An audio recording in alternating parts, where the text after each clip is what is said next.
ल यो क्वेसनमा यो बिचको चाहिँ के भनेको छ अरे पोन्ड हो अरे यो सबै के हो अरे पार्क हो अरे होइन यहाँ यस्तो रेक्ट्याङ्गल पनि छ यता रेक्ट्याङ्गल के भन्छ यो ट्रायङ्गल यो रेक्ट्याङ्गल छ होइन अब पहिला सुरुमा एरिया अफ पोन्ड निकालौँ एरिया अफ पोन्ड के हुन्छ pi R square 22/7 into R भनेको छ त्यसको 7 स्क्वायर एउटा काट्यो 22 इन्टु 7 22 इन्टु 7 154 सेन्टिमिटर स्क्वायर होइन अब पार्क भने त के हो त्यो रेक्ट्याङ्गल पनि हो अनि प्लस यो के हो त एरिया अफ पार्क के हो त area of park area of rectangle plus area of होइन सर्कल त पोन्ड हो यो यतापट्टिको ट्रायङ्गल क्या ट्रायङ्गल एरिया अफ रेक्ट्याङ्गल के हो L into B area of triangle यो ट्रायङ्गलको 1/2 B into H L into B भने के एल कति हो त 50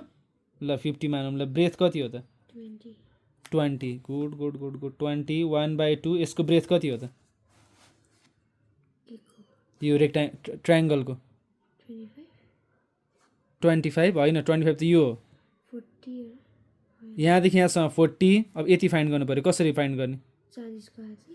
40 को आधी त होइन यो 20 घटाउने हो क्या यो 20 यहाँबाट घटाएपछि यति आउँछ नि आधी त आधी हो यो कोइन्सिडेन्ट भएर मात्र मिल्यो अब यो फाइन्ड गर्नु यो हाइट फाइन्ड गर्नु कति हुन्छ हामीलाई ट्रायङ्गलको हाइट चाहियो भने त कति हुन्छ